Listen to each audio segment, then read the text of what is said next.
किसी समय के चंद्रमा को इग्नोर किया जाता है। गणेश चतुर्थी के चंद्रमा को लोग नहीं देखते, इग्नोर। और गणेश चतुर्थी के चंद्रमा को नहीं देखते, पर चतुर्थी मतलब करवा चौथ के चंद्रमा को। यही जीवन का हाल है। कभी आपका समय बुरा चलता है, कोई आपको देखना नहीं चाहता, लेकिन कभी आपका समय अच्छा चलता है तो लोग आपसे मिलना चाहते हैं। हमसे मिल लीजिए, हमारे पास आ जाइए। इसलिए आप इस समय के चक्र को समझिए। वही लोग हैं जो कहते हैं आज का चंद्रमा मत देखो, और वही लोग हैं जो कहते हैं आज का चंद्रमा देखो। देखने वाले वही हैं और ना देखने वाले भी वही हैं। इसका मतलब है कि आपको सही समय का इंतजार करना चाहिए। गणेश चतुर्थी के चंद्रमा को कोई नहीं देखता तो गणेश चतुर्थी का चंद्रमा बुरा नहीं मानता।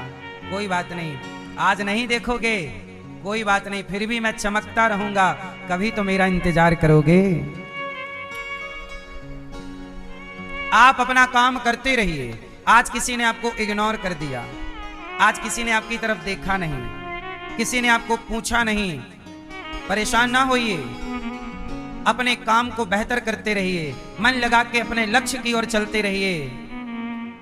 जो आज आपको इग्नोर कर रहे हैं, कल वही आपसे मिलना चाहेंगे कि जरा टाइम दे दो मिलने का। इसलिए समय, कभी समय अच्छा होता है तो कभी समय बुरा होता है। समय समय पर होता है, समय समय की बात। समय सबका बनता है और बिगड़ता है। इसलिए समय जब बने तो घमंड ना करना, और समय जब बिगड़े तो परेशान मत होना। दोनों समयों में अपनी मस्ती से चलते रहना ईश्वर की ओर, क्योंकि समय समय पर होता है। समय समय की बात। राम जन्म का दिन बड़ा और कृष्ण जन्म की रात, तो समय है। ठीक है, समझ में आई कि नहीं? जो आपन चाहे कल्याणा, सुजसु सुमति शुभ गति सुख नाना। सो पर नार लिलार गुसाई, तजऊ चौथ के चंद्र की नाई। रामचरितमानस की एक चौपाई मैंने बोली, इसका अर्थ ये है कि आप में से कितने पुरुष अपना कल्याण चाहते हैं। जो पुरुष अपना कल्याण चाहते हैं वो हाथ उठाएंगे।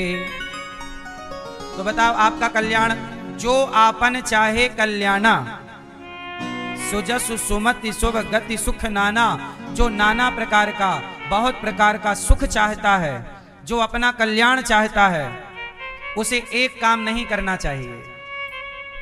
आप अपना कल्याण चाहते हैं ना भाई, भैया, तो एक काम मत करना। क्या ना करना?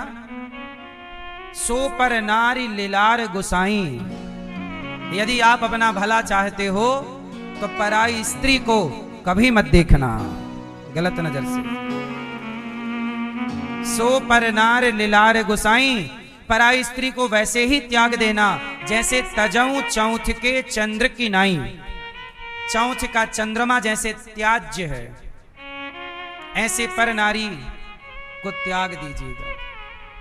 यदि अपना भला चाहते हो तो अपना भला चाहते हो तो क्या करना?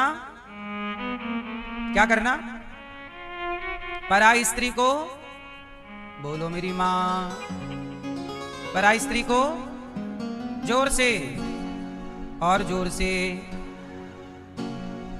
अपना भला चाहते हो तो पराई स्त्री को त्याग दीजिएगा।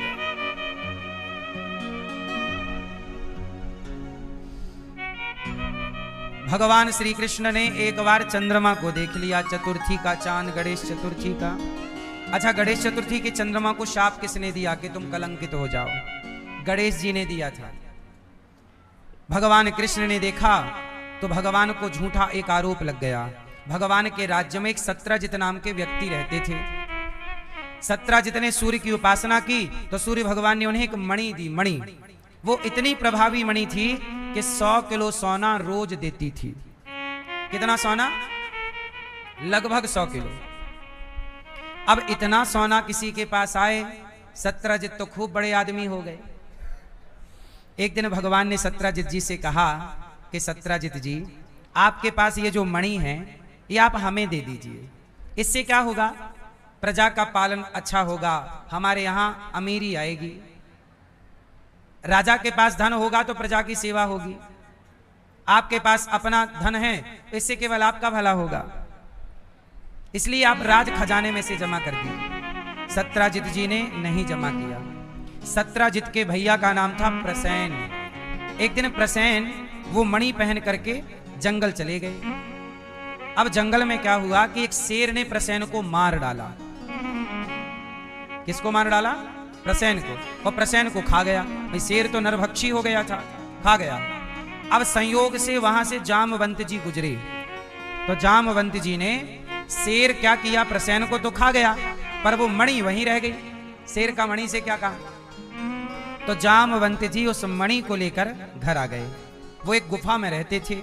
अपनी बेटी को दे दिया जाम्बवती को, बेटा देख तेरे लिए एक चमकता खिलौना लाया हूं। अब तो बेटी ने गले में डाल लिया। अब भगवान के ऊपर ना सत्राजित ने आरोप लगाया कि इन्होंने मेरे से मणि मांगी थी, लगता है मेरे भाई को इन्होंने मार डाला और मणि चुरा ली। जबकि मारा था शेर ने, मणि गई जामवंत जी के पास, पर आरोप किसे लगा? भगवान कृष्ण को। क्यों? क्योंकि वो कलंक तो झूठा लगना ही था। अब भगवान को जब आरोप लगा, लोगों ने कहा कि कृष्ण ने प्रसेन को मारकर मणि चुरा ली, बड़ा आरोप वगैरह लगा। तब भगवान अपने माथे पर लगे कलंक को मिटाने के लिए जंगल गए। जाकर खोज की तो प्रसेन मरा पड़ा, उसका रथ, उसका कपड़ा वहीं। फिर आगे जामवंत जी के पांव के निशान देखे, वो गुफा में गए। भगवान समझे कि मणि यहां पर है। देखा तो जाम्बवती खेल रही थी। भगवान जाम्बवती के पास गए और मणि ली तो जाम्बवती ने चिल्लाया, पिताजी जामवंत जी आए। और जामवंत जी और भगवान कृष्ण का 27 दिनों तक खूब युद्ध चला। कभी भगवान मारे तो जामवंत जी चित्त हो जाएं, कभी जामवंत जी मारे तो भगवान गिर जाएं। मैया, ओ मेरी मां, हाँ 27 दिन, 28वें दिन जामवंत जी भगवान की शरण में आए। प्रभु प्रभु क्षमा कीजिए। जामवंत जी समझ गए कि भाई ये कोई सामान्य व्यक्ति, ये भगवान है, चरणों में गिर पड़े। भगवान बोले, जामवंत जी पहले ही आ जाते, इतनी धुलाई ना होती। कहा भगवान ने, क्या मुझे आज्ञा दो, मणि मिल गई है, मैं जाऊं। जामवंत जी बोले, आप मणि नहीं ले जा सकते। क्यों? बोले, मैंने अपनी इस मणि को अपनी पुत्री को दान कर दिया। यदि मणि ले जाना है तो मेरी बेटी को भी लेकर जाओ। भगवान बोले, मणि के चक्कर में ब्याह करना पड़ेगा। प्रभु कर लो। तब भगवान ने दूसरा विवाह जाम्बवती से किया और मणि लाकर सत्राजित को दी कि देखो मैंने मणि नहीं चुराई थी, ऐसा ऐसा हाल बताया। अब लोगों ने बड़े ताने मारे जरा उसको, सत्राजित को। सत्राजित को बड़ी शर्म आई तो सत्राजित जी ने कहा, प्रभु से रिश्ता जोड़ लेता हूं। सत्राजित की एक बेटी थी सत्यभामा। देखो विवाह भगवान ने किए नहीं, सब इमरजेंसी केस है। अब देखो जाम्बवंत जी की बेटी से विवाह कहां किया, पर जाम्बवंत जी बोले करना पड़ेगा। अब क्या करें? सत्राजित जी की बेटी सत्यभामा, कहा सत्राजित जी ने मेरी बेटी से विवाह कर लो। भगवान बोले मैं नहीं करूंगा, मेरे 2 हो गए हैं, मणि के चक्कर में एक और हो गया, अरे एक और कर लो। सत्यभामा से तीसरा विवाह। एक दिन भगवान जा रहे थे, एक कन्या तपस्या कर रही थी, तो अर्जुन और कृष्ण जा रहे थे। तो अर्जुन की नजर पड़ी एक कन्या पर, सांवली सी थी, बड़ी सुंदर। अर्जुन ने कहा, देवी कौन हो? कहा कि मैं सूर्य की बेटी कालिंदी हूं, क्या चाहती हो? बोले कृष्ण से विवाह करने के लिए हजारों साल से मैं यहां बैठी तपस्या कर रही हूं। अर्जुन बोले वो जा रहे हैं कृष्ण। बुलाया, प्रभु आओ। भगवान आए, क्या हुआ? बोले आपकी अर्धांगिनी यहां बैठी हैं। कौन अर्धांगिनी? पत्नी, 1000 साल से तपस्या चल रही है। चरणों में गिर पड़ी यमुना जी, कहा प्रभु मेरा वरण कर लीजिए। भगवान को पाने के लिए हजारों वर्ष तक यमुना जी ने तपस्या की, तब जाके भगवान ने यमुना जी को पत्नी के रूप में स्वीकार किया। और भगवान का चौथा विवाह यमुना जी से, तो यमुना जी आज भी ब्रजमंडल में हैं और भगवान की चौथी पत्नी है। पांचवा विवाह भगवान का उज्जैन में हुआ। उज्जैन में पढ़ाई भी हुई और विवाह भी हुआ। विंद और अनुविंद की बहन मित्रविंदा से भगवान का पांचवा विवाह हुआ। छठा विवाह भगवान का सत्या के साथ हुआ। 7 बैलों को एक साथ नाचना था, इसलिए विवाह उनके साथ हो गया। 7वां विवाह भद्रा के साथ हुआ। 8वां लक्ष्मणा के साथ। अब एक भौमासुर नाम का दुष्ट था, उसने 16,100 कन्याओं को बंदी बना रखा है। उन कन्याओं ने एक पत्र लिखा भगवान के नाम। भगवान से कहा प्रभु इस राक्षस ने मेरा अपहरण कर लिया है और मेरी अपनी स्वतंत्रता इसने नष्ट कर दी, प्रभु आप मेरी रक्षा कीजिए। तब भगवान ने कन्याओं के बचाव के लिए जरासंध उस भौमासुर पर आक्रमण किया और भौमासुर को भगवान ने मारा और मारकर उसके 16,100 कन्याओं को उसके बंधन से मुक्त कर दिया। और जब वो कन्याएं मुक्त हो गईं तो कन्याओं ने कहा कि प्रभु आप हमसे विवाह कर लो। भगवान बोले राम राम राम, 2-4 होती तो हम सोच लेते, 16,100 हैं। अच्छा ये बताओ भगवान को विवाह करना चाहिए कि नहीं करना चाहिए? 16,100 कन्याएं हैं, विवाह करना चाहिए? कह रही हैं कन्याएं कि आप विवाह नहीं करोगे तो हम मर जाएंगी, कौन करेगा हमसे विवाह? लोग कहेंगे पराये पुरुष के पास रहकर आई हो।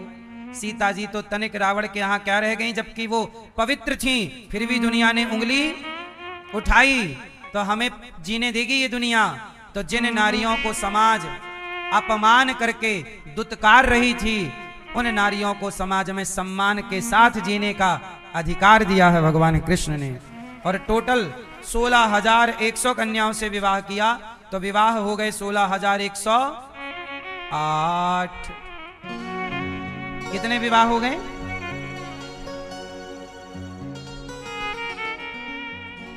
16,108। हर पत्नी के लिए भगवान एक एक महल बनवाते हैं। 16,108 महल हैं भगवान के, और हर पत्नी से एक बेटी हुई। ये 16,108 तो बेटियां बेटियां भगवान की, और 16,108 पत्नियों से, सारी पत्नियों से 10-10 बच्चे हुए बेटा। एक पत्नी से 10 बेटा और एक बेटी, टोटल 11। तो 16,108 गुणित 11 करो तो भगवान के इतने बेटा इतनी बेटियां हैं। फिर उनके बच्चे 56 करोड़ यदुवंशी हैं। भगवान की इतनी पत्नियां, सारे पत्नियों के लिए महल अलग अलग। कितना बजट है भगवान के पास, क्यों? आप तो एक दिन का भोजन ही नहीं जुटा पाओगे। 16,108 खाएंगी तो 2-4 दिन में ही सब हो जाएगा हिसाब किताब।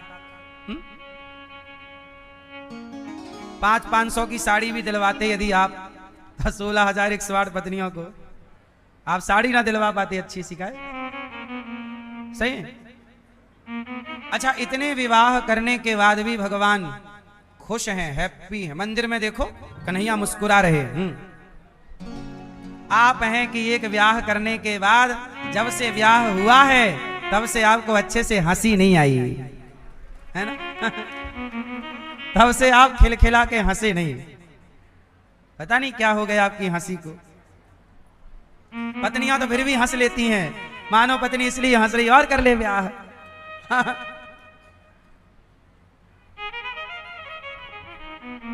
पुरुष हंसता कम है, सही है?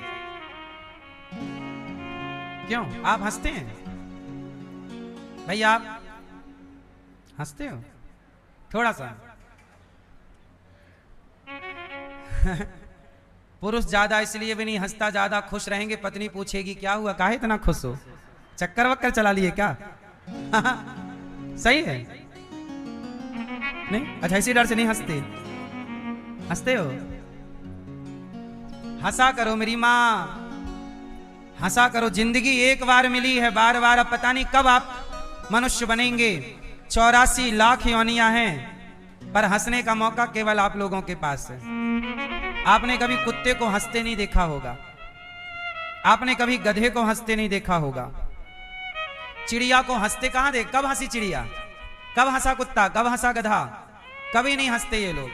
84 लाख योनियों में केवल आप हैं जो मुस्कुरा सकते हैं, स्माइल कर सकते हैं, प्रसन्न रह सकते हैं। लेकिन आपको प्रसन्न रहने का अवसर दिया ईश्वर ने, फिर भी आप मुंह बनाए बैठे रहते। फुला मुंह फुलाए ना बैठे रहा करो, थोड़ा हंसा करो, मुस्कुराया करो। जिंदगी में जिंदगी का राज पाना चाहिए, जिंदगी में जिंदगी को मुस्कुराना चाहिए। जिंदगी है, थोड़ा मुस्कुराइए, प्रसन्न रहा करिए। हानि लाभ सुख दुख तो होगा, परिस्थितियां बनेंगी और बिगड़ेंगी, लेकिन आप होंठों की स्माइल जाने मत दीजिए। आप होंठों की स्माइल, मुस्कान गवा के भी पाओगे क्या? चलो आप मुंह बना लो उल्टा, तो क्या तुम्हारी परिस्थिति ठीक हो जाएगी? परिस्थिति तो फिर भी वही रहनी है। तो जब परिस्थिति सेम है तो क्यों ना स्माइल किया जाए, मुस्कुराया जाए। भाई मुंह बना के भी तो जी ही रहे हो ना, मुंह फुला के भी तो जी ही रहे हो, तो स्माइल मुस्कुरा के जियो ना फिर जिंदगी। क्या दिक्कत है? आप हंसते हैं नहीं? आजादी है हंसने की।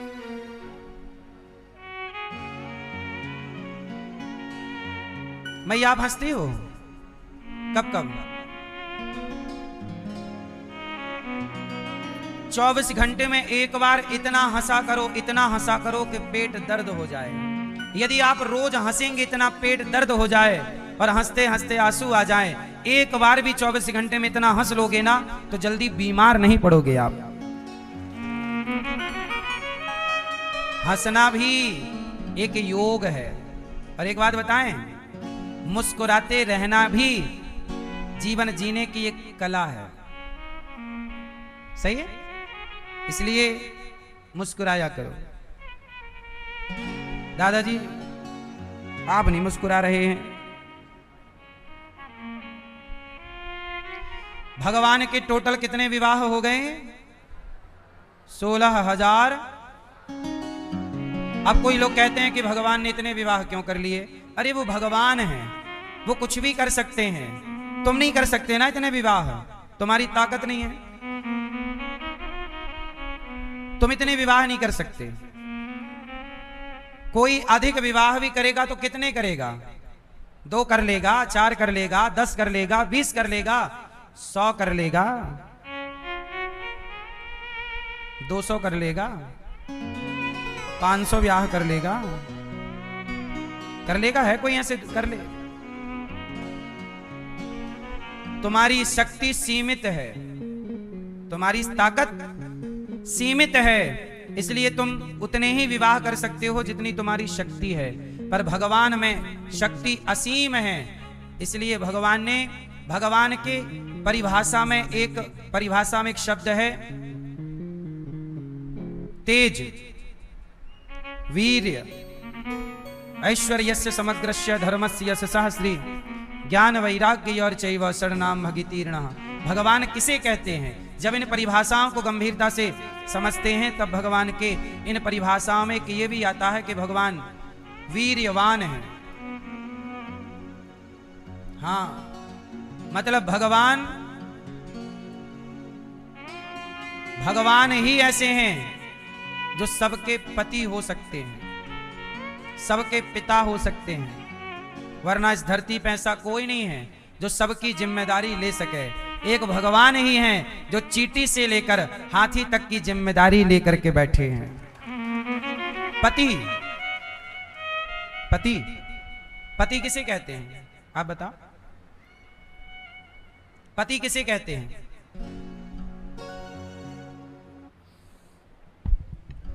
कहाँ भैया? अच्छा आप बताओ, चलो पति किसे कहते हैं? आप ये भैया बताएंगे हमारे। पूछो पूछो पूछो, पति किसे कहते हैं? लो, नकल नहीं। पति किसे कहते हैं? भैया बताएंगे, बगल वाले हैं। हाँ बताओ, पति किसे कहते हैं? नहीं, आप पति हो के नहीं? अरे तो यही कह दो, पति से कहते हैं। हाँ? ये आ रहे हैं, इनसे पूछेंगे। सुनो, ये आ रहे हैं भैया। यहाँ आओ भैया। कहाँ जा रहे हैं? आओ, स्वागत है। आपके लिए सवाल तैयार है, बैठो। बताओ पति किसे कहते हैं? बताओ पति किसे कहते हैं? हैं? पति पति पत्नी के पति को पति कहते हैं। वाह, पत्नी के पति को पति कहते हैं। अच्छा है, कुछ नया है। जैसे आप है ना, पत्नी के पति हैं आप। पति किसे कहते हैं? पत्नी के पति को पति कहते हैं। सुनो, पति कहते हैं, पति शब्द का अर्थ होता है रक्षा। पति मतलब, बोलो, रक्षा। जो रक्षा करे उसे पति कहते हैं। पति किसे कहते हैं? पा रक्षणे धातु से बनता है पति।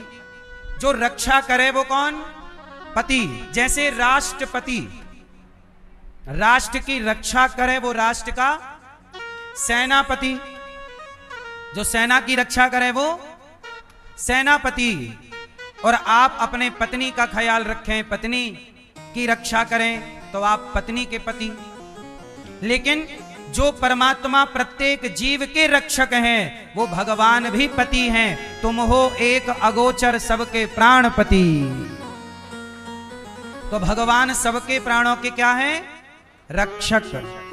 सबके प्राणों के, इसलिए भगवान को कहा है सबके प्राण पति। तो पति किसे कहते हैं? जो रक्षा करे। पति का अर्थ होता है रक्षा से। आप अपने पत्नी की रक्षा करते हो? कौन सी रक्षा की आपने? हैं? अच्छा, मंदिर गए तो आप पत्नी आगे, आप पीछे पीछे। अच्छा, आप आगे, पत्नी। इसमें क्या रक्षा? पत्नी को पीछे छोड़ दिया, कोई लेके चला जाए? हैं?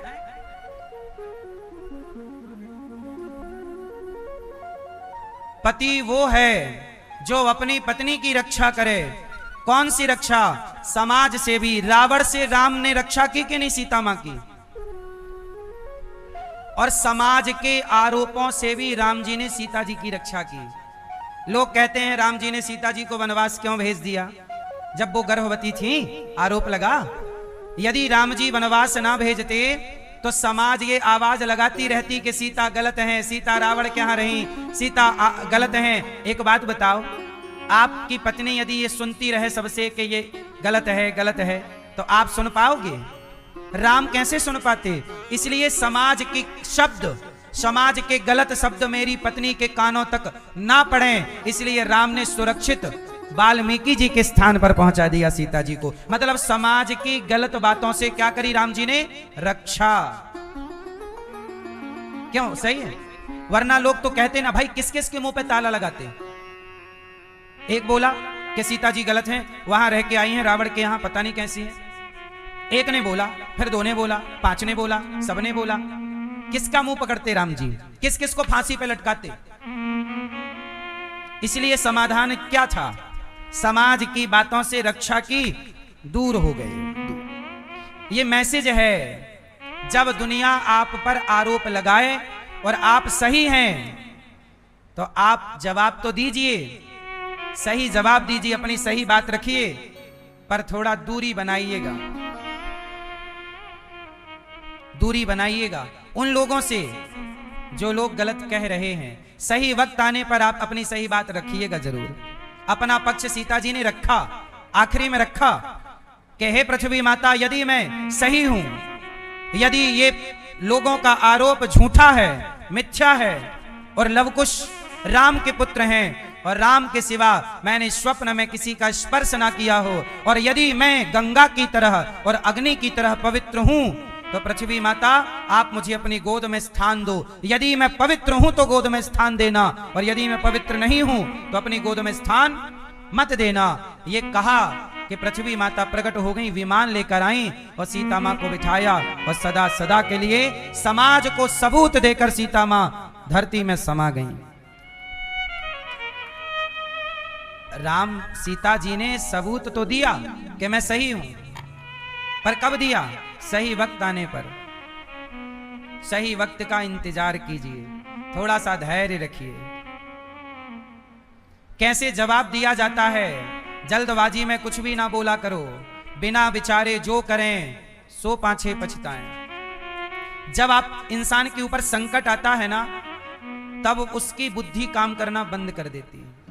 क्या करे, सही निर्णय ले नहीं पाता। जब वो संकट टल जाता है तब आपको लगता है यार मैं ये भी कर सकता था, ये भी कर सकता था, ये भी रास्ता था। लेकिन उस समय सारे दरवाजे, क्योंकि व्यक्ति जब संकट में घिरता है, टेंशन में आता है, तो वो टेंशन के कारण, चिंता के कारण, क्रोध के कारण सारे दरवाजे बंद हो जाते हैं। इसलिए कहता हूं, परिस्थितियां कैसी भी रहें, सदा खुश रहा करिए।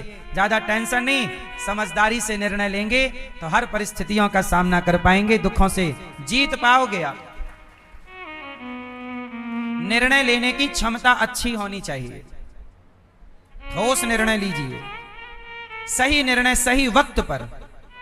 यदि आपने सही निर्णय गलत वक्त पर लिया तो सही भी गलत हो जाएगा। सही निर्णय लेना है पर सही समय पर लेना। रही मन चुप हो बैठिए, देख दिनन के फेर।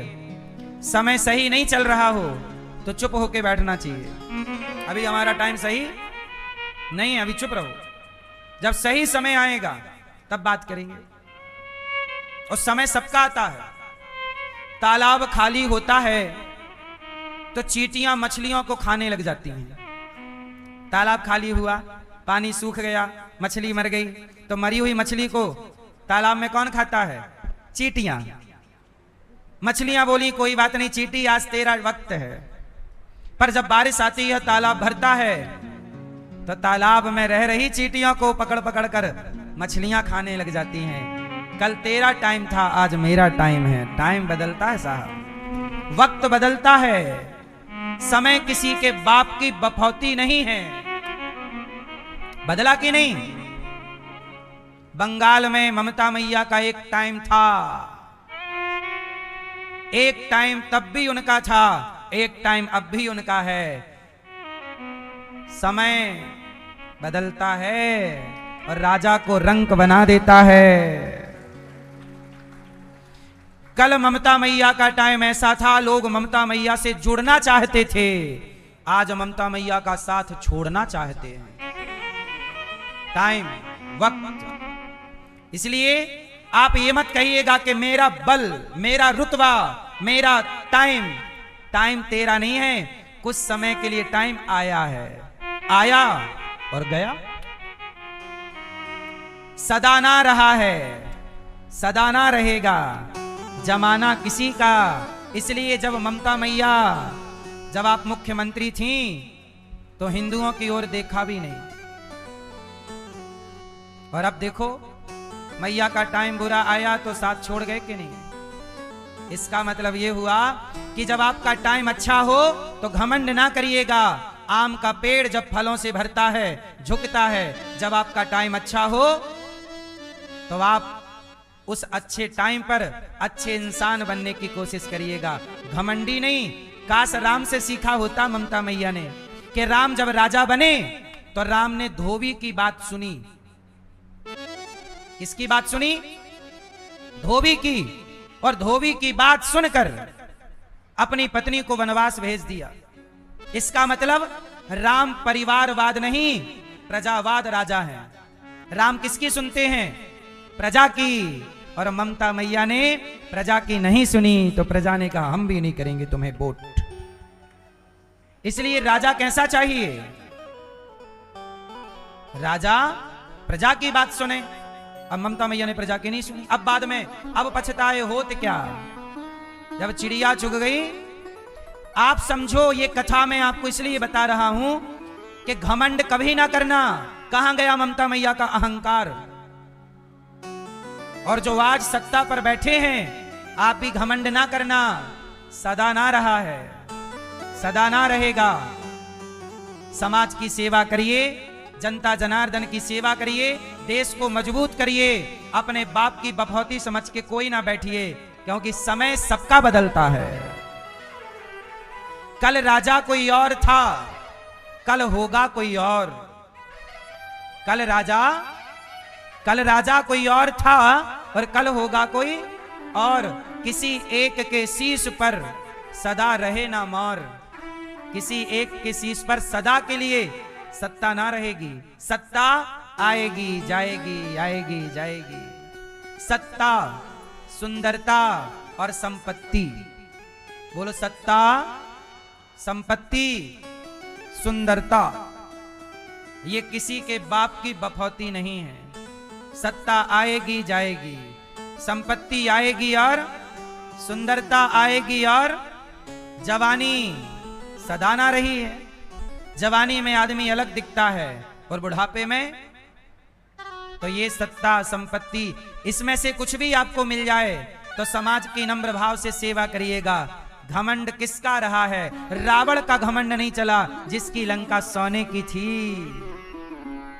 तुम्हारा हमारा चलेगा तो ममता मैया से सीख लो कि घमंड नहीं करेंगे। बोलो हाँ, किया तो हाल क्या हुआ। इसलिए कभी घमंड ना करिएगा, अहंकार ना करिएगा, देश से गद्दारी ना कीजिएगा। ममता मैया ने तमाम बांग्लादेशियों को घुसा लिया। क्या यह देश के साथ गद्दारी नहीं थी? क्या यह देश के साथ दगा नहीं था?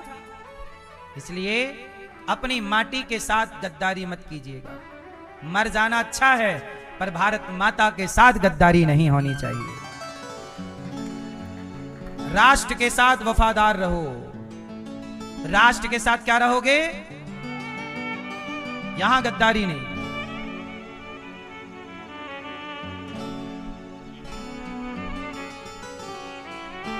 मैंने देखा कि ममता मैया के एक नेता के बाल मुड़वा के गले में जूते का माला पहना के पब्लिक घुमा रही थी। वही नेता जो कल तक वसूली कर रहे थे, अपने पद का रुतबा दिखा रहे थे। समय बदला कि नहीं? इसलिए समय ईश्वर ने इसलिए नहीं दिया कि तुम लोगों को परेशान करो। ईश्वर ने समय इसलिए दिया है तुम लोगों की सेवा करो। सेवा करने के लिए जनता तुम्हें कोई पद देती है, ये पद वो पद, ये पद वो पद। शोषण करो जनता का, इसलिए तो पद नहीं मिला। लेकिन कुछ नेता पद को अपने बाप की बफौती मान लेते हैं। इसलिए सदा अच्छे इंसान बनो, अपने राष्ट्र के साथ ईमानदार रहो, अपनी जनता जनार्दन के साथ ईमानदार रहो और ईमानदारी से राष्ट्र की सेवा करो। जो काम ईश्वर ने दिया है ईमानदारी से निभाओ, उसमें बेईमानी नहीं होनी चाहिए। तो भगवान श्री कृष्ण विवाह करते हैं। 16,108 विवाह भय हैं और हर पत्नी के साथ भगवान हैप्पी हैं, खुश हैं। प्रद्युम्न के एक पुत्र हुए, नाम रखा अनिरुद्ध। प्रद्युम्न जी के पुत्र का नाम क्या है? अनिरुद्ध का। अच्छा, अनिरुद्ध एक बार क्या हुआ, बाणासुर की एक लड़की थी, ऊषा उसका नाम था। क्या नाम था? ऊषा। उसने सपना देखा। उस सपने में किसको देखा? अनिरुद्ध को। और उसने सपने में देखा कि मेरा अनिरुद्ध से विवाह हो गया। अब उसने अपने सपने में जिस पुरुष को देखा वो भगवान कृष्ण के पोते, कृष्ण के पुत्र प्रद्युम्न, प्रद्युम्न के पुत्र अनिरुद्ध। अब चित्रलेखा को बुलाया कि बहन, मैंने एक सुंदर सा पुरुष देखा है, मैं उसी से विवाह करूंगी, मेरा ब्याह करा। तो बोले कैसा देखा है, जरा स्केच बनवाओ। तो वो बहुत बड़ी चित्रकारी करती थी चित्रलेखा, तो कहा कि बनाओ। तब कहा कि सबसे सुंदर। उसने बताया तो चित्र बना कृष्ण का। बोले हाँ हाँ ऐसे ही है, पर ये नहीं है। तब चित्र बनाया प्रद्युम्न जी का। हाँ हाँ हाँ हाँ ऐसे ही है, पर ये नहीं है। तब चित्र बनाया अनिरुद्ध का। हाँ यही मेरे सपने में आया था, मैं इसी से विवाह करूंगी। तब क्या हुआ कि गर्मी का मौसम था, रात में भगवान अपने कक्ष में छत के ऊपर अनिरुद्ध जी सो रहे थे। तो चित्रलेखा आई, वो माया जानती थी, तो वो माया से ना पलंग सहित अनिरुद्ध को उठा के ले गई माया से, और ले गई उषा के पास ले जाके रख दिया, और उषा अनिरुद्ध दोनों ने विवाह कर लिया गुप्त तरीके से और रहने लगे साथ में। एक दिन बाणासुर ने देखा कि मेरी बेटी के कमरे में किसी पुरुष के होने का कोई संदेह बन रहा है। पता किया, सैनियों ने गुप्तचरों से खबर लगी, बोले कोई तो है, कोई है तो पकड़ा। तो अनिरुद्ध पकड़ में आ गए, तो बाणासुर ने पकड़ के बंदी बना दिया। तो एक दिन नारद जी गए, नारायण नारायण, भगवान कृष्ण के पास। तो भगवान कृष्ण से पूछा नारद जी ने कि बताओ आपके पौत्र कहाँ हैं, पोता। भगवान कृष्ण बोले कहीं खेल रहा होगा।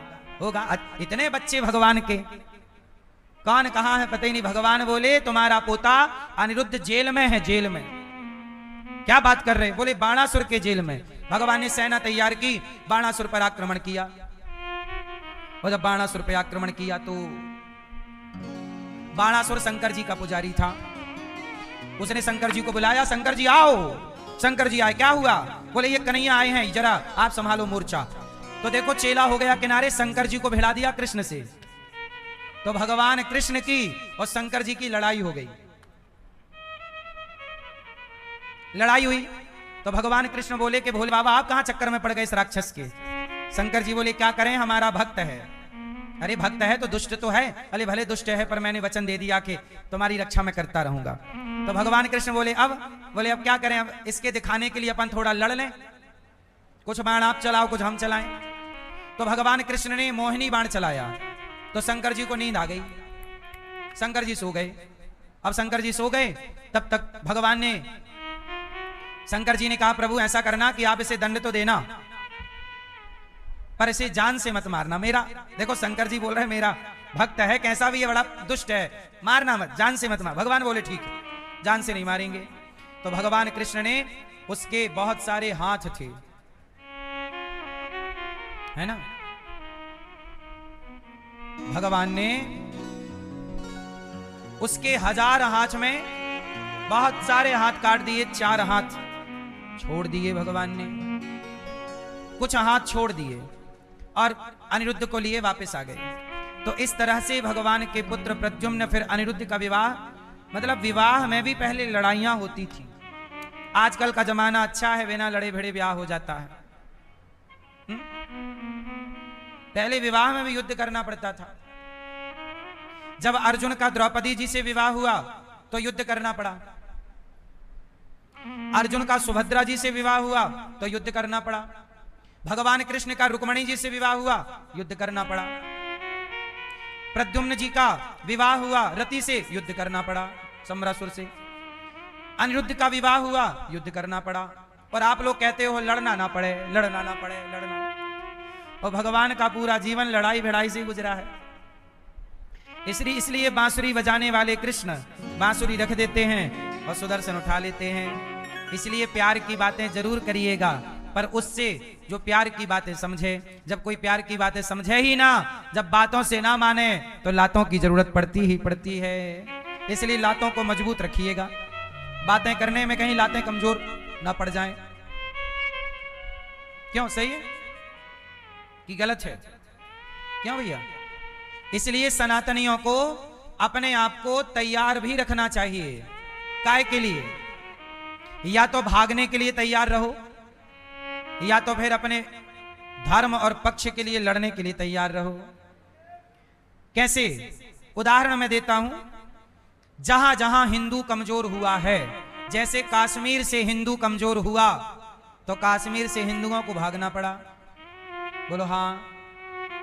कश्मीर से हिंदुओं को, तो भागे हुए हिंदुओं में कौन कौन थे? ब्राह्मण भी थे, क्षत्रिय भी थे, वैश्य भी थे और शूद्र भी। अच्छा ये बताओ, आपके गांव में सब समाज के लोग रहते हैं कि नहीं? तो जब गांव से कोई भगाएगा तो सब ना भागेंगे। तो कश्मीर इतनी बड़ी, और जब वहां से भागे तो ब्राह्मण क्षत्रिय वैश्य शूद्र जो सब लोग थे, जो सनातनी, सबको भगाया मुसलमानों ने। सबकी बहनों के साथ दुराचार हुआ। बोलो हाँ। यदि आप आपस में लड़े, यदि आप आपस में बटे तो कमजोर पड़ोगे, और कमजोर पड़ोगे तो भगाए जाओगे। फिर भागना कहां जाओगे? भाग भाग के। इसलिए मेरी एक प्रार्थना है, मेरे प्यारे सनातनियों, आपस में ना लड़ा करो। ब्राह्मण, क्षत्रिय, वैश्य और शूद्र, हम चारों एक ही पिता की संतान हैं। बोलो हाँ। हमारी जातियां व्यवस्था के लिए हमारे पूर्वजों ने बनाई थी। ब्राह्मण कोई जाति नहीं है, ब्राह्मण एक व्यवस्था है। क्षत्रिय कोई जाति नहीं है, क्षत्रिय इस देश की एक व्यवस्था है। वैश्य कोई जाति नहीं है, एक व्यवस्था है। और शूद्र कोई जाति नहीं है, एक व्यवस्था है। परंतु उस व्यवस्था को आने वाले टाइम पर जाति का नाम दिया गया, क्योंकि अब उतने समझदार लोग नहीं हैं कि जो जातियों को व्यवस्था की नजर से देखें। अब लोगों ने अपने स्वार्थ की नजरों से देखना शुरू कर दिया। आजकल नेता लोग भी स्वार्थ की नजर से देखते हैं, किसकी वोट ज्यादा है। जिस जाति की वोट ज्यादा होगी उस जाति का अपराध माफ कर दिया जाएगा। जबकि तुम चारों एक पिता की संतान हो। इस देश में जब मुगल आए, अंग्रेज आए, उन्होंने नारा क्या दिया? फूट डालो, शासन करो। फूट डालो। आपस में लड़ाना, हम हिंदुओं को लड़ाया, और लड़ाने का फायदा किसे मिला? लड़ने का फायदा मिला अंग्रेजों को, मुसलमानों को। हम लड़ते रहे और हमारा ही देश हमें लड़ाकर अंग्रेज और मुगल लूटते रहे। तुम लड़ने में बिजी रहो, हम लूटने में बिजी हैं। बोलो हाँ। अंग्रेज कहते हैं तुम लड़ने में बिजी रहो, और अंग्रेजों ने लूटा। बोलो हाँ। इसलिए आपसे कहता हूं, आपस में लड़ाइयां ना करो। दुनिया चाहती ही है कि आप लड़ जाएं। अच्छा भैया ये बताओ, आप 2 भाई हैं या 3 भाई हैं, यदि आप प्रेम से रहोगे आपस में तो आपका फायदा होगा, पर आपके परिवार का, आपके अगल बगल के लोगों का कोई फायदा नहीं। लेकिन आप यदि भाई भाई आपस में लड़ोगे तो आपकी लड़ाई से बहुत लोगों का फायदा हो सकता है। बोलो हाँ। एक बात बताओ, सारे भाई प्यार मोहब्बत से रहने लग जाएं, और सारे लोग प्रेम से, हिंदू सनातनी आपस में प्रेम से रहने लग जाएं, तो कोर्ट कचहरी बंद हो जाएंगे कि नहीं? उत्तर दो। और कोर्ट कचहरी बंद हो जाएंगे तो कोर्ट कचहरी का खर्चा, जब आपका कोई केस ही नहीं बनेगा, आप कोर्ट कचहरी जाओगे ही नहीं, तो कोर्ट कचहरी का, जज का, वकील का खर्चा कैसे निकलेगा? बोलो हाँ। इसलिए इस देश में कुछ लोग ये चाहते हैं आज भी कि आप आपस में लड़ते रहें, क्योंकि आप लड़ते रहेंगे तो कोर्ट कचहरी जाते रहेंगे, और कोर्ट कचहरी जाएंगे तो कोर्ट कचहरी के द्वारा आपका पैसा, जो आपके बच्चों की पढ़ाई में लगना था, जो पैसा आपके तरक्की में खर्च होना था, वो पैसा कोर्ट कचहरी में खर्च होगा। फिर आप सदा के लिए क्या रह जाओगे? आपकी ग्रोथ रुक जाएगी, तरक्की रुक जाएगी, क्योंकि लड़ने में पैसा जाता है, दिमाग भी जाता है, समय भी जाता है। सही है कि नहीं? इसलिए समझदार लोग जो होते हैं वो लड़ते नहीं हैं, और जो थोड़ी मूर्ख टाइप के होते हैं वो लड़ते हैं। इसलिए आपस में लड़ना समझदारी नहीं है। आपस में लड़ना बड़ा नुकसान है। महाभारत में एक कथा है,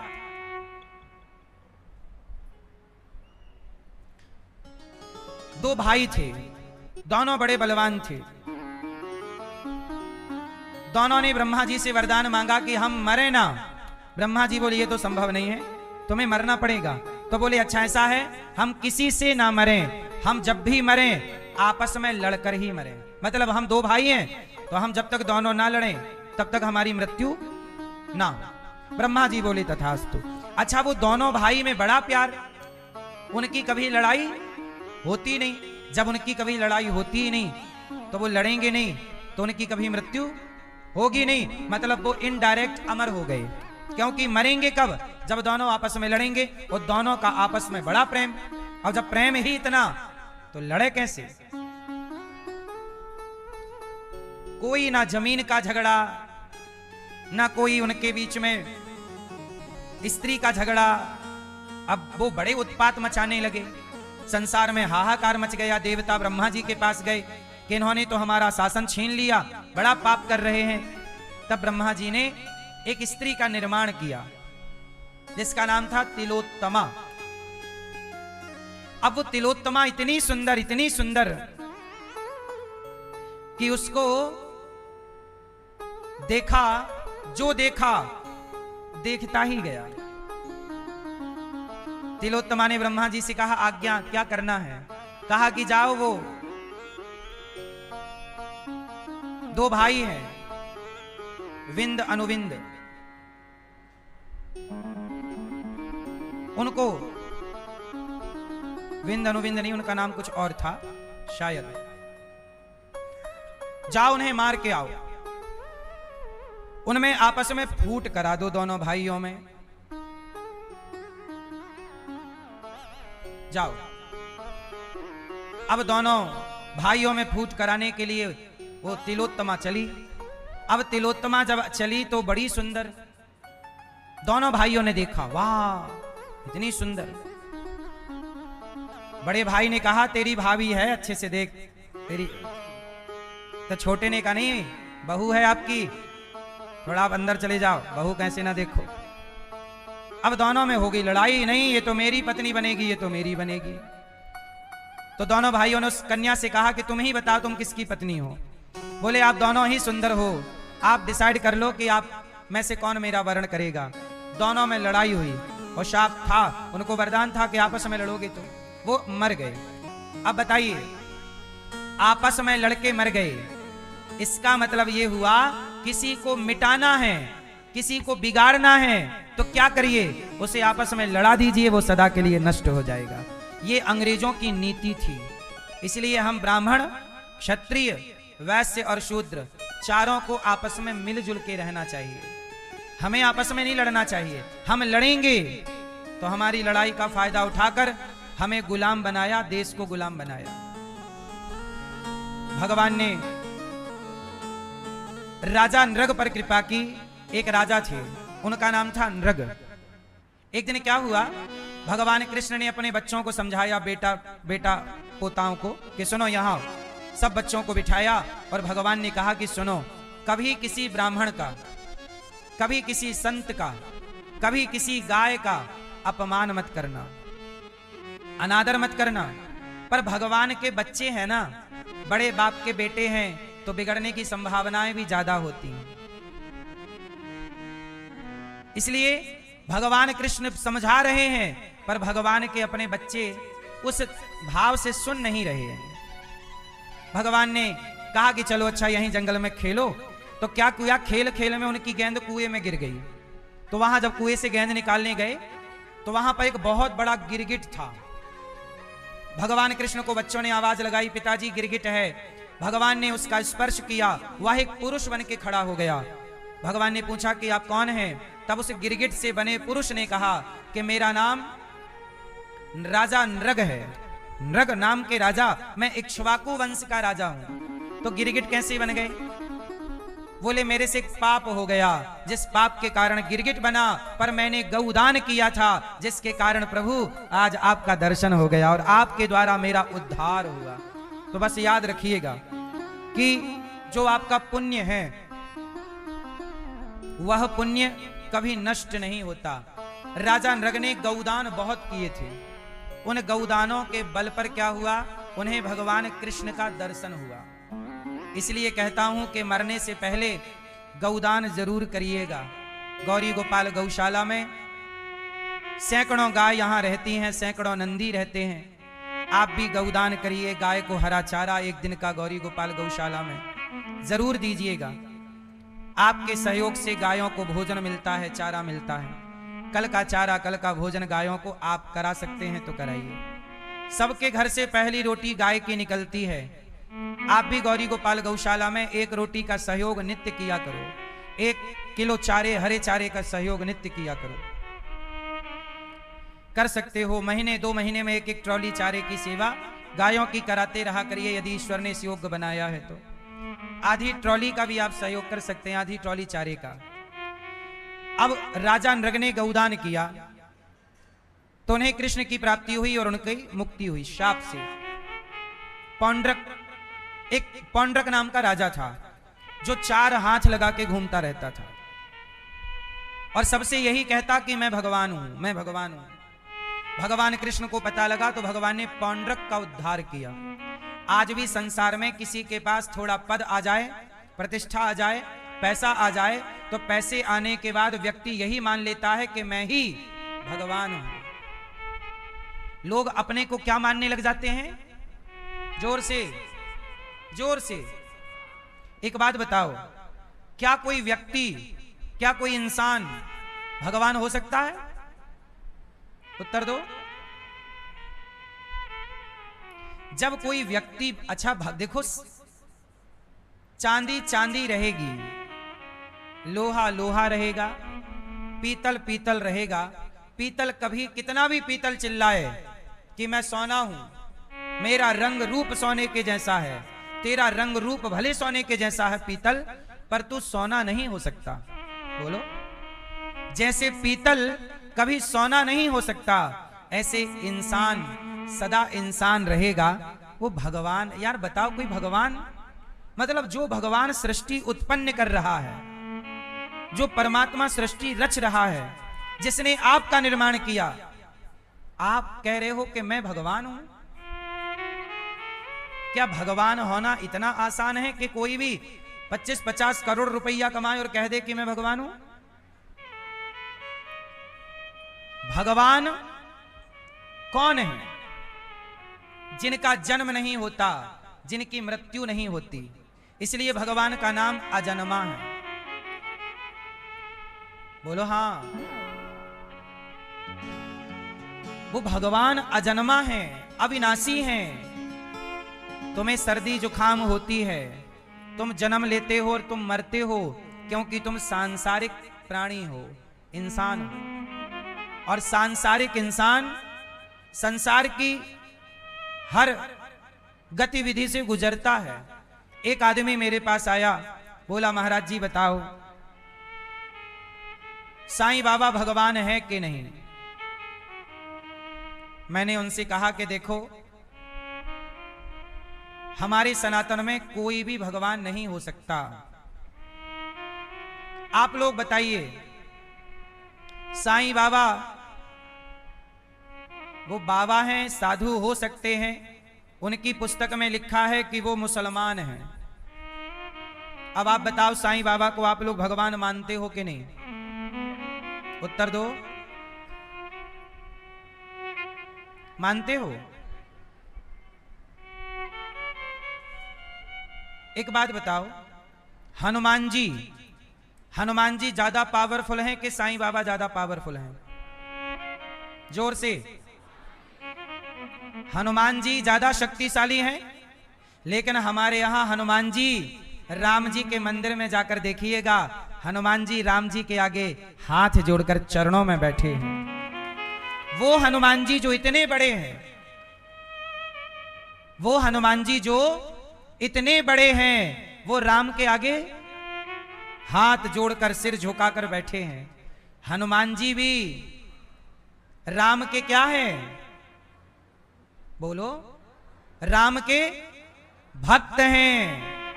हनुमान जी को भी हमारे यहां राम भक्त कहा जाता है।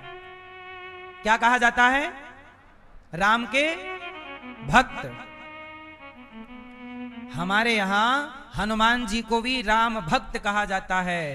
तो जब हनुमान जी इतने बड़े हैं, चारों युग पर ताप तुम्हारा, जो अमर हैं, अजर अमर गुण निधि सुत हूं, करहूं बहुत रघुनायक छाहूं। वो हनुमान जी जो एक हाथ से पहाड़ उठा सकते हैं, समुद्र को छलांग लगाकर पार जा सकते हैं, इतना चमत्कार, इतना बल हनुमान जी में, उन्हें भी राम का भक्त कहते हैं। जब हनुमान जी को भक्त कहा गया तो किसी बाबा को भगवान कैसे कहा जा सकता है? ये बताओ। किसी व्यक्ति को भगवान कैसे कहा जा सकता है? आपके पिता कितने हैं? उत्तर दो। क्या दो हो सकते हैं? नहीं। जब पिता दो नहीं हो सकते तो भगवान भी दो नहीं हो सकते। भगवान एक हैं, एक थे, एक हैं, एक ही रहेंगे। पौंड्रक भी भगवान बनकर घूमता, भगवान ने पौंड्रक का उद्धार किया। काशीराज और द्विध का उद्धार किया भगवान ने। जरासंध के जेल से 20,800 राजाओं को भगवान ने मुक्त कराया। सबने कहा कृष्णाय वासुदेवाय हरये परमात्मने प्रणतक्लेशनाशाय गोविंदाय नमो नमः। भगवान ने शिशुपाल का उद्धार किया। जरासंध का उद्धार भीम भैया ने किया और शिशुपाल 100 गालियां रोज देता। भगवान ने उद्धार कर डाला। शाल्व और दंतवक्र को भगवान ने मारा। भगवान के एक परम भक्त हैं सुदामा। कृष्णस्यासीत् सखा कश्चित् ब्राह्मणो ब्रह्मवित्तमः विरक्त इंद्रियार्थेषु प्रशांतात्मा जितेंद्रियः। भगवान के एक परम भक्त हुए हैं सुदामा जी। भगवान के भक्त का नाम क्या है? सुदामा। हटे पुराने कपड़े पहनना, कोई ज्यादा हाय हाय नहीं, 5 घर जाकर भिक्षा मांगना, जितना मिल जाए संतुष्ट रहना। बड़ी शांति से सुदामा जी अपने जीवन को यापन कर रहे हैं। भगवान का चिंतन करते हुए, भगवान का नाम जपते हुए, केवल भगवान का आश्रय लेकर सुदामा जी भगवान के भरोसे हैं। अच्छा, सुदामा जी बहुत गरीब हैं। इतने गरीब होने पर भी सुदामा प्रशांत आत्मा, प्रसन्न रहते हैं। क्या रहते हैं सुदामा जी? भैया क्या रहते हैं? प्रसन्न रहते हैं। अच्छा ये बताओ, सुदामा जी गरीब हैं कि अमीर हैं? मैया, सुदामा जी गरीब हैं कि अमीर हैं? जोर से हैं? लोग कहते हैं सुदामा जी गरीब हैं, पर एक बात बताओ, जिनके स्वागत में स्वयं भगवान दौड़े हों और जिनके चरणों को भगवान नेत्रों के जल से धुले हों, भला वो सुदामा गरीब कैसे हो सकते हैं? जिनके लिए भगवान दौड़ रहे हो, सुदामा सुदामा मेरा मित्र आया है, मेरा बचपन का दोस्त आया है। सुदामा जी व्यवहार में गरीब हैं, खाने के लिए व्यवस्था ज्यादा अच्छी नहीं है। कुचैलम, पुराने कपड़े पहनते हैं। मलिनम, मैले, ज्यादा किसी से बातचीत नहीं करते। सुदामा जी सदा श्री कृष्ण श्री कृष्ण श्री कृष्ण का जाप करते हैं। और जीवन कैसे जीते हैं? धर्म से। क्या जीवन जीते हैं सुदामा जी? धर्म से। सुदामा जी काम क्या करते थे? जैसे आप लोग काम करते हो ना, जॉब करते हो, फैक्ट्री चलाते हो, बिजनेस करते हो, या किसान हो, किसानी करते हो, मजदूरी करते हो। भाई व्यक्ति कुछ ना कुछ तो करता ही है। तो आपसे मेरा सवाल यह है कि सुदामा जी क्या करते थे? भैया बताओ, सुदामा जी क्या करते थे? भैया आप ही बता दो। हैं? माला जपते थे, ये काम था सुदामा जी का। माला जपते थे तो सही है, काम क्या करते थे? काम धाम हैं? बीड़ी बनाते थे। भैया कह रहे हैं बीड़ी बनाते थे। हैं? आप बीड़ी बनाती हो? हैं? आप बीड़ी बनाती हो? गांव में मैयाएं बनाती रहती हैं बीड़ी, उसका भी पैसा मिलता है। सही है। हम जब छोटे थे हमारे गांव में सब लोग बीड़ी बनाते थे। बीड़ी समझते हो? आप में से किस किस ने बीड़ी बनते देखी है? बीड़ी बनाना सब लोग बीड़ी बनाते थे, बेचते थे, पैसा मिलता, उसी से उनका काम होता था। ये भी एक काम था उस जमाने का। बीड़ी तो आज भी चलती है, आज भी लोग बनाते ही होंगे। चलो, सुदामा जी पढ़ाते थे। सुदामा जी का काम क्या था? क्या काम था? भैया गूगल से पूछ रहे हो सुदामा जी क्या करते थे? सुदामा जी विद्वान थे, पढ़े लिखे थे। जो बालक आ जाए, गीता पढ़ना चाहे तो गीता पढ़ा देते, पुराण पढ़ना चाहे पुराण पढ़ा देते, वेद पढ़ना चाहे वेद पढ़ा देते, उपनिषद पढ़ना चाहे उपनिषद पढ़ा देते, ज्योतिष पढ़ना चाहे ज्योतिष जो पढ़ना चाहे। सुदामा जी विद्या के धनी थे, विद्या के धनी थे, विद्वान थे, पढ़ाते थे। पर सुदामा जी की बात यह थी कि वो पढ़ाते तो थे पर पढ़ाने का शुल्क नहीं लेते थे। एक जमाना ऐसा था इस भारत में कि विद्या सदा फ्री रहती थी।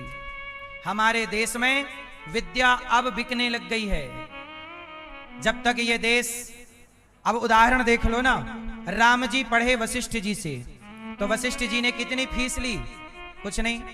भगवान कृष्ण पढ़े उज्जैन, सांदीपनी जी ने क्या लिया? कुछ नहीं। चाणक्य ने पढ़ाया चंद्रगुप्त को, तो चंद्रगुप्त से कितनी फीस ली? कुछ नहीं। हमारे भारत में ये परंपरा रही है कि पढ़ाने का आचार्य लोग, गुरुजन, विद्वान लोग कभी पैसा, विद्या सदा फ्री थी। बेटा पढ़ो जितना पढ़ना हो। इसलिए हमारे भारत में गुरुकुल हुआ करते थे। वो गुरुकुल जहां सबके बच्चे पढ़ते थे, ब्राह्मण का, क्षत्रिय का, वैश्य का, शूद्र का, पर किसी से कोई शुल्क नहीं लिया जाता था। विद्या निःशुल्क थी। आजकल हमारे देश में सबसे महंगी विद्या ही है। सबसे महंगे स्कूल, कॉलेज, बड़े महंगे महंगे स्कूलों में 30-30 लाख रुपए साल का लगता है। अब बताइए, 30 लाख रुपया साल पढ़ाने का, 8वीं 10वीं 12वीं पढ़ाने का, जरा सोचिए। ये विद्या है कि लुटंगरी है? ये भ्रष्टाचार है। शिक्षा के नाम पर इस देश में कितना भ्रष्टाचार है। क्या स्कूलों की फीस इतनी होनी चाहिए? सरकारें इस पर ध्यान देती नहीं है। सरकारी स्कूलों में बच्चे पढ़ते नहीं हैं। जितने भी बड़े बड़े नेता हैं, सबके बच्चे अमेरिका में पढ़ रहे हैं। हम कहते हैं नेताओं के बच्चों को सरकारी स्कूल में पढ़ाना चाहिए, तब ना नेता सरकारी स्कूलों को पढ़ने जैसा बनाएंगे, पढ़ाने जैसा बनाएंगे। जब उनका बच्चा पढ़ेगा, जब उनका बच्चा पढ़ता ही नहीं है तो उन्हें किस बात की चिंता? सरकारी स्कूल अच्छे होने चाहिए।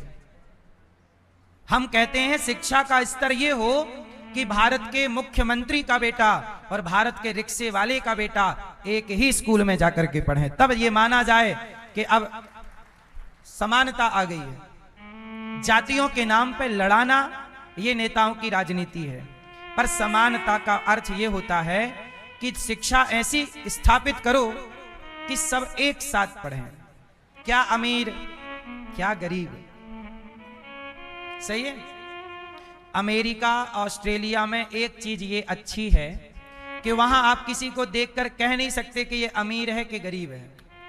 वहां कोई अमीर नहीं है और कोई गरीब नहीं है। वहां सब एक से हैं। वहां सबका सम्मान है, सबकी इज्जत है।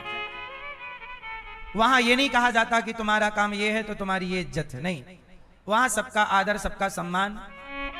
कोई, हमारे सनातन में नजर लग गई किसी की, हमारी सनातन की व्यवस्था को लोगों ने ऊंच नीच से जोड़ दिया और ये ऊंच नीच चलता आ रहा है। तू ऊंचा, तू नीचा, तू बड़ा, तू छोटा, तेरी जाति है, तेरी जाति है। इसी में उलझा है। इसी से निकलने में अभी सैकड़ों साल लग जाएंगे। इसी से निकलने में अभी सैकड़ों साल लगना है इस देश को। इसलिए मेरी मां, शिक्षा फ्री हो। कितने लोग चाहते हैं कि देश की शिक्षा फ्री हो? इस भारत में दो चीजें फ्री होनी चाहिए और कुछ भी फ्री नहीं होना चाहिए। क्या? शिक्षा और स्वास्थ्य। कितना भी इलाज कराओ फ्री हो, और कितना भी पढ़ो फ्री हो। ये दो काम फ्री हो, बाकी हर काम का पैसा लेना चाहिए। लेकिन आज की जनता, अपना पक्ष रख ही नहीं पाती। सरकारें आपसे क्या कहती हैं? अब देखो ना, सबके खाते में 2-3 हजार रुपए आ जाते हैं महीने के। बोलो हाँ, 3 हजार रुपए महीने से क्या हो जाएगा मेरी माँ? ये 3 हजार के लॉलीपॉप को ना खाओ। सरकारों से कहो कि हमें महीने का 3 हजार नहीं चाहिए, तो क्या चाहिए? आपका बेटा जितना पढ़े, 3 हजार में आप अपने बेटे को डॉक्टर नहीं बना सकती, इंजीनियर नहीं बना सकती, एडवोकेट नहीं बना सकती। आप सरकारों से यह कहो कि वो आपके बच्चे को पढ़ाए। आपका बेटा जो पढ़ा, क्योंकि पढ़ाई महंगी है। अब 3 हजार रुपए देके पढ़ाई के नाम पे आपसे वसूल लिया जाता है। वो कान ऐसे पकड़ो या ऐसे पकड़ो, कान कनपटी सब है एक। आप लोग समझते नहीं हो गणित। बड़े बड़े अर्थशास्त्री बैठे हैं ऊपर, वो ऐसे पैसे को घुमाते हैं, आप समझ ही नहीं पाते। आपको फ्री का चाहिए। लालच बुरी बला, लालच नहीं करना चाहिए। इस देश में आपकी मां जब बीमार पड़ेगी तो जो महीने के 3-3 हजार रुपए आ रहे हैं तुम्हारे खाते पे, वो 3 हजार से तुम्हारी मां का इलाज ना हो पाएगा। सरकार इलाज फ्री करे और शिक्षा। कितने लोग मेरी बात से सहमत हैं? जितना पढ़े बच्चे तुम्हारे, इसी बहाने बच्चे पढ़ लिख कर योग्य होंगे। और पढ़ लिख के, इसका मतलब ये नहीं कि तुम पढ़ लिख के सरकार की छाती पे चढ़ जाओ, कहो नौकरी दो नौकरी दो। सरकार भी इतनी नौकरियां कहां से लाए? इसलिए नौकरी नहीं, पढ़े हो तो नौकरी लेने वाले मत बनना, नौकरियां देने वाला बनना। इसलिए मत पढ़ो कि सरकार की छाती पे चढ़ो कि हमें नौकरी दो। क्यों दो भाई? सरकार कितनी नौकरी देगी? सेना सीमित है, इतनी सेना रख सकते हैं। पुलिस सीमित है, इतनी पुलिस रख सकते हैं, उतनी है। थोड़ा मोड़ा भर्ती निकलती रहती है, 2-5-10 हजार, उतनी से काम होता रहता। परंतु कितने डॉक्टर सरकार भर्ती करे? इसलिए व्यवस्थाएं थोड़ी सी और अच्छी हो, हमारे देश में हॉस्पिटल अच्छे हों, सरकारी हॉस्पिटल को बढ़िया बनाया जाए, सरकारी स्कूलों को बढ़िया बनाया जाए, अच्छी शिक्षा प्रणाली। सरकारी टीचर क्या कहते हैं? बोले हम बच्चों को पढ़ाएं कैसे? सरकार हमें बच्चों को पढ़ाने नहीं देती, सरकार हमसे दूसरे काम कराती रहती है। सरकारी स्कूलों में जो शिक्षक है वो बच्चों को पढ़ाने के लिए थोड़ी होता है। चुनाव आया तो शिक्षक जाएंगे चुनाव कराने, और आए दिन भारत में चुनाव होते रहते। ये समस्या, शिक्षक जाएंगे। भाई शिक्षक बच्चों को पढ़ाए कि चुनाव कराए? बोलो। तो वहां टीचर भी क्या करे? पढ़ाना चाहता है पर उसे पढ़ाने इतनी कागजी कार्रवाई है कि वो वही काम करता, पढ़ाए कब? अभी हमारे एक बहुत अच्छे पढ़े लिखे योग्य शिक्षक हैं संस्कृत जगत के, 80 हजार रुपया महीना पा रहे हैं। पर मेरे से एक दिन फोन लगा के बोले कि मैं अपनी नौकरी छोड़ना चाहता हूं। मैंने कहा आपको 80 हजार रुपए मिल रहा है। वो संस्कृत के बड़े विद्वान हैं। मैंने कहा आप अपनी नौकरी क्यों छोड़ना चाहते हैं? बोले सरकार, हम चाहते हैं बच्चों को पढ़ाना, पर हमारे पास पढ़ाने का टाइम ही नहीं है। स्कूल जाओ तो दिन भर काम लिखो, ये लिखो, ये टाइप करो, ये टाइप करो, ये लिखो, पढ़ाएं कब? नौकरी छोड़ देंगे तो कम से कम हम बच्चों को पढ़ा सकते हैं, योग्य बना सकते हैं। सोचिए, वो पढ़ाना चाहते हैं। बोले हमें पैसा नहीं चाहिए, बोले हम नौकरी छोड़ के फ्री में पढ़ाएंगे। ऐसे भी शिक्षक इस देश में हैं, लेकिन कदर नहीं है, इज्जत नहीं है ऐसे लोगों की इस देश में। किसको कहें? इसलिए ये दास अनिरुद्ध एक विद्यालय बनाना चाहता है। मैं एक विद्यालय बनाना चाहता हूं, कक्षा 1 से लेकर 12वीं तक स्कूल बनाऊंगा, विद्यालय बनाऊंगा, इसके बाद कॉलेज बनाऊंगा, और आपका आशीर्वाद रहा एक यूनिवर्सिटी बनाऊंगा। और ऐसे तमाम शिक्षक जो पढ़ाना चाहते हैं पर पढ़ाने का मौका नहीं मिल रहा, ऐसे शिक्षकों का यह दास स्वागत करेगा। और गौरी गोपाल विद्यालय में जितने बच्चे पढ़ेंगे, अच्छी से अच्छी शिक्षा भी होगी और बच्चों के अच्छे से अच्छे संस्कार भी होंगे। पर मैं आपको बताऊंगा, शिक्षा निःशुल्क देकर के बताऊंगा कि देखो निःशुल्क हो सकती है। आज याद रखिएगा, मेरे एक लाइन को लिख लीजिएगा, 2-4 साल बाद आप याद करेंगे इस बात को। आज भारत के जो महंगे से महंगा स्कूल है ना, जो महीने के 2-5 लाख रुपए लेता है, 10 लाख रुपए लेता है, उस 10 लाख रुपए लेने वाले स्कूल से बेहतर सीबीएसई बोर्ड की शिक्षा और साथ में संस्कार ये दास फ्री में देकर दिखाएगा इस देश को, ताकि इस देश के शिक्षा तंत्र की आंखें खुलें कि शिक्षा फ्री हो सकती है। एक अनिरुद्धाचार्य भिक्षा मांग मांग कर एक विद्यालय बना रहा हूं, मेरी मां सहयोग कीजिएगा। पहले विद्यालय का काम चल रहा है, आप सहयोग करेंगे तो ये 2 साल में ही तैयार हो जाएगा। नींव का काम चालू हो चुका है, आप थोड़ा सीमेंट का, सरिया का, ईंट का बनने के बाद विद्यालय ऐसा दिखेगा, आप टीवी पर देख सकते हैं। इस विद्यालय में 5 से 7 हजार बच्चे पढ़ेंगे। आपका आशीर्वाद रहा तो और विद्यालय बनाकर इस देश को समर्पित करूंगा। मरने के पहले ये दास इस देश को निःशुल्क शिक्षा दे करके जाएगा, और केवल शिक्षा नहीं, बच्चों को संस्कार। यदि मेरे इस काम में सरकार ने कोई रोक टोक नहीं लगाई तो, वरना आज के जमाने में भलाई करने वाले पर ही गाज गिरती है, गलत काम करने वाले पर गाज नहीं गिरती। आप अच्छा काम करेंगे तो ही आप पर उंगलियां खड़ी होंगी, आपको तमाम अपमान मिलेगा। अब देखो ये दास अनिरुद्ध वृद्ध माओं की सेवा करता है, 317 माताएं रहती हैं, माओं की सेवा, उनकी दवाई। अभी मेरे पास 150 बच्चे हैं, गौरी गोपाल विद्यालय गुरुकुल चल रहा है यहाँ। ये विद्यालय तो मैं बना रहा हूं, 2 साल में तैयार हो जाएगा, पर अभी 3 साल से एक गुरुकुल भी चल रहा है यहाँ, एक्टिव है। इस साल 200 बच्चे रहेंगे गुरुकुल में, 200 बच्चों का रहना फ्री, पढ़ना फ्री, कॉपी किताब। अभी भी हम बच्चों को फ्री में पढ़ा रहे हैं। पर एक विद्यालय और बनाएंगे जहां कक्षा 1 से 12वीं तक सीबीएसई की शिक्षा हो, पर संस्कार हो। और मैं चाहूंगा कि वहां की व्यवस्था भारतीय हो, बच्चा डॉक्टर इंजीनियर बने। पर पता है उस विद्यालय में ड्रेस कोड मैंने सोचा है, बच्चों को, बेटाओं को धोती कुर्ता पहन के स्कूल आना है, पढ़ो इंग्लिश, पर तिलक लगाओ, भारतीय पहनावा। जब पैंट शर्ट, अंग्रेजों की टाई तुम लगा सकते हो, नक पुछनी। टाई क्या है? टाई, टाई अंग्रेजों ने नाक पहुंचने के लिए लगाई थी। क्यों? अंग्रेजों ने, अंग्रेज लोग वहां, इंग्लैंड ना ठंडा देश है, वहां 24 घंटे 12 महीने सर्दी रहती है, तो जो ठंडा प्रदेश है वहां नाक बहती रहती है। तो नाक बहने के लिए रुमाल रखें तो जेब से निकालना पड़े, तो वहां उनकी माओ ने क्या किया, नक पुछनी, नाक पहुंचने की कपड़ा लटका दिया गले में कि जब नाक बहे पहुंच लेना। उसी को आप लोग लटका के घूमते हो, टाई। अरे वो टाई नहीं है पगला, वो नक पुछनी है। और आज के लड़के ना पैंट शर्ट पहन के स्कूल जाते हैं। ये बताओ, पैंट शर्ट, हमारे देश के तमाम राजाओं ने पैंट शर्ट पहन के युद्ध लड़ा था कि धोती कुर्ता?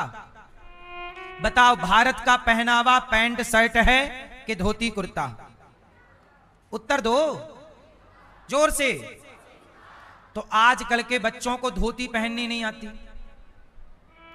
तिलक लगाना। अभी आपने नीट का एग्जाम जब हुआ, और एग्जाम जब क्या हो गया, लीक, पेपर लीक, उस नीट के एग्जाम में हिंदू लड़कों के कलावे कटवा लिए थे, अभी वीडियो आई थी, कलावा, तिलक हटवा दिया। अरे नीट का एग्जाम ले रहे हो साहब कि तुम धर्म परिवर्तन करा रहे हो? ये हालत तब है, तिलक पहुंचे जा रहे हैं नीट पेपर के नाम पर, कलावे कटवाए जा रहे हैं नीट पेपर के नाम पर। ये हालत तब है जब देश के प्रधानमंत्री मोदी जी हैं। ये हालत तब है। क्यों, ये बात सही है कि गलत है? नीट के पेपर एग्जाम के टाइम पे बच्चों के कलावे उतरवाए गए कि नहीं? तिलक हटो। क्यों भाई, एग्जाम से कलावे का क्या काम? जबकि मुसलमानों ने, उनकी मुसलमानों की लड़कियों ने हिजाब पहना, हिजाब नहीं उतरवाया, परंतु तिलक और कलावा कटवा दिया। मतलब सनातन, अब सनातनियों की सरकार होने पर भी यदि कलावा कटवाया जा रहा है तो सोचने का विषय तो है। इसलिए मैं एक विद्यालय ऐसा बनाऊंगा जहां पर पैंट शर्ट का पहनावा नहीं, वो पढ़ेंगे बच्चे, यही डॉक्टर बनेंगे, इंजीनियर बनेंगे, एडवोकेट बनेंगे। आज की आधुनिकता, तुम जो चाहो बेटा पढ़ो, ये दास पढ़ाएगा बच्चों को, पर भारतीय परंपरा के अनुसार चलना है अपने को। शिक्षा भी और संस्कृति भी। शिक्षा भी। अच्छा बताओ, जब स्कूलों में पैंट शर्ट अलाउ है, जबकि विदेशी पहनावा है, तो भारत के विद्यालयों में भारत का पहनावा नहीं होना चाहिए? कितने लोग मेरी बात से सहमत हैं? होना चाहिए कि नहीं? क्यों नहीं है? आपका बेटा, अरे चलो 6 दिन में 1 दिन, अच्छा शनिवार की ड्रेस अलग होती है, बाकी दिनों की ड्रेस सब अलग होती है, तो भाई 1 दिन धोती कुर्ता कर दो। 1 दिन लड़कों के मैं केवल लड़कों का ड्रेस कोड चेक, और हमारी बहनों का भी जो अच्छा मर्यादित है वो ठीक है, पर लड़कों को धोती कुर्ता पहना के 1 दिन बुलाओ, तो भारतीय परंपरा भी जिंदा रहेगी, भारत की संस्कृति भी तो जिंदा रखनी है ना साहब। ये दास अनिरुद्ध, बताओ मैं जैसे कपड़े पहनता हूं, मेरे कपड़े, मेरा पहनावा सही है कि गलत है? मेरा पहनावा भारतीय पहनावा है। लेकिन आजकल ना धोती कुर्ता का लोग मजाक उड़ाते हैं। अंग्रेजों ने केवल तुम्हें गुलाम नहीं बनाया, तुम्हारी बुद्धि को भी गुलाम बना दिया है। तुम भूल गए कि तुम्हारा अस्तित्व क्या है। तुम पैंट शर्ट को अपना मान लिए। ठीक है, राजस्थान में आप जाइए, राजस्थान में अभी भी लोग धोती कुर्ता पहनते हैं, पुराने लोग। बोलो हाँ। जो प्राचीनता है, हम कहते हैं 1 दिन तो स्थान दो प्राचीनता को, नहीं मिलनी चाहिए? तो क्यों नहीं भारत की सरकारें इस पे काम करती? नहीं करेगा ना जब कोई काम, तब किसी अनिरुद्धाचार्य को विद्यालय बना करके ये काम करना होगा। इसलिए आपसे मैं भिक्षा मांगता रहता हूं कि सहयोग करिए इस विद्यालय के लिए, ताकि भारतीय शिक्षा और भारतीय परंपरा जीवित रहे। आपके बेटे को मैं अच्छा डॉक्टर भी बना सकता हूं, पढ़ा लिखा करके अच्छा इंजीनियर भी बना सकता हूं, पर वो कुछ भी बनेगा, पर वो सब कुछ बनने के बाद भी वो रहेगा श्रवण कुमार। वो सब कुछ बनने के बाद भी रहेगा ईमानदार, बेईमान नहीं होगा, चरित्रवान रहेगा, सिगरेट बीड़ी गांजा शराब से दूर रहेगा। हम स्कूल विद्यालय में ही बच्चों को शिक्षा और संस्कार दोनों देते रहेंगे। इसलिए मेरा तो ये विचार है, आगे भगवान की इच्छा है, आप सहयोग करेंगे तो ये विद्यालय बनेगा। पहले ये बताओ कि मेरा विचार सही है कि मैं गलत सोच रहा हूं? तो आप सबका सहयोग, एक एक ईंट का इस विद्यालय के निर्माण में सहयोग कीजिएगा। आपकी भी कुछ ईंटें इस विद्यालय में लगनी चाहिए, ताकि आप कह सको कि ये विद्यालय हमारा है, हम सबका है, ये शिक्षा का मंदिर है। और ऐसे बहुत सारे हमें शिक्षा के मंदिर बनाने हैं, विद्यालय बनाने हैं। मैंने आज तक आप लोगों से मंदिर के नाम का 1 रुपए नहीं मांगा। मैंने कभी नहीं कहा कि मैं मंदिर बना रहा हूं। मैंने आज तक कभी नहीं कहा कि मैं मंदिर बना रहा हूं। मुझे मंदिर बनाने की जरूरत नहीं है। शिक्षा का मंदिर, विद्यालय ही मंदिर है। उस विद्यालय का निर्माण मुझे हर भारत के उन शहरों में, उन जगहों पर जहां तेजी से धर्मांतरण हो रहा है, वहां भी ऐसे विद्यालयों की जरूरत है। ये काम वैसे तो सरकारों का है, ये काम वैसे तो नेताओं का। बड़े बड़े देश के नेता बड़ी बड़ी होटलें बनवाते हैं अपने लिए, बड़े बड़े हॉस्पिटल बना के खूब पैसा कमाते हैं। नेता लोग चाहें तो एक विद्यालय बनाकर बच्चों को शिक्षा फ्री दे सकते हैं, पर कोई नेता ऐसा नहीं करता। जबकि नेताओं के पास इतना पैसा है कि ये 25-50 गांव खरीद सकते हैं। बोलो हाँ।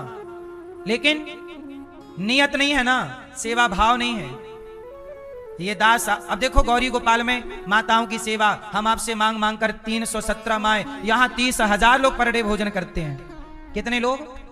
30,000। 12 महीने खाते हैं, 24 घंटे भोजन चलता है। ये सेवा का भाव है, इसलिए हो रही है। इतनी सेवा करने के बाद भी इस देश की मीडिया हमें गाली देती है। बड़े बड़े न्यूज चैनल डिबेट लगा के हमें गालियां देते हैं। बोले गौरी गोपाल को बंद करो, अनिरुद्धाचार्य कह रहा है कि लिव इन में रहना गलत है। क्यों कह रहा है? विरोध किया था, आपने देखा था मीडिया ने।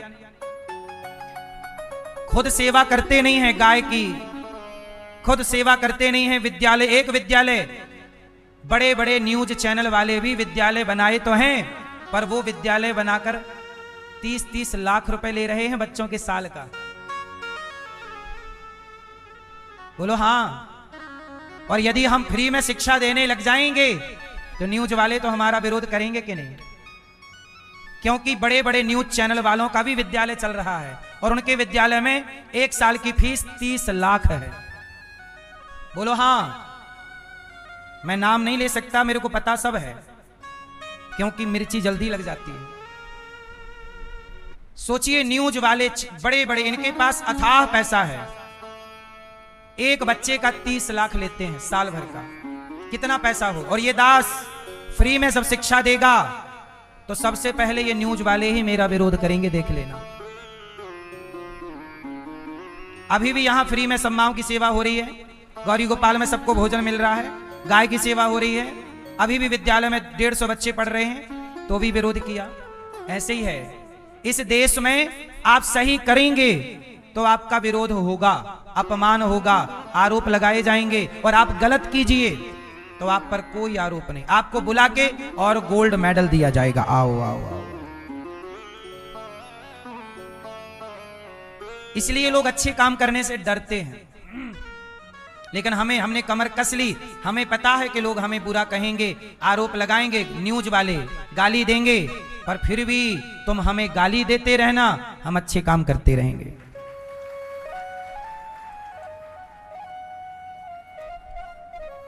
सुदामा जी फ्री में शिक्षा देते थे।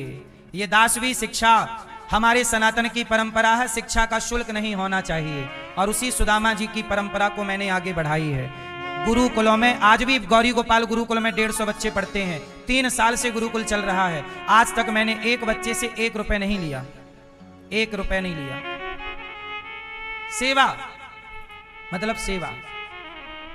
सुदामा जी भी यही अच्छे काम करते हैं। सुदामा जी की पत्नी बोली कि आप जाओ, श्री कृष्ण से मिल आओ। बोले खाली हाथ कैसे जाएं? 4 मुट्ठी चावल लेकर, चिवड़ा लेकर के आई सुशीला माँ। सुदामा जी को पोटरी में बांध दिया। सुदामा जी चल पड़े। जब सुदामा जी चले तो रास्ता तो पता था नहीं। अब भगवान कृष्ण ही गाड़ी वाले बन करके आए, गाड़ी में बिठाया। बाबा कहाँ जा रहे हो? सुदामा जी ने कहा द्वारिका जा रहे हैं। चलो हम भी द्वारिका जा रहे हैं, आपको छोड़ देंगे। सुदामा जी को गाड़ी पर। देखो, जब आप अच्छे काम के लिए चलते हैं तो कोई है, भगवान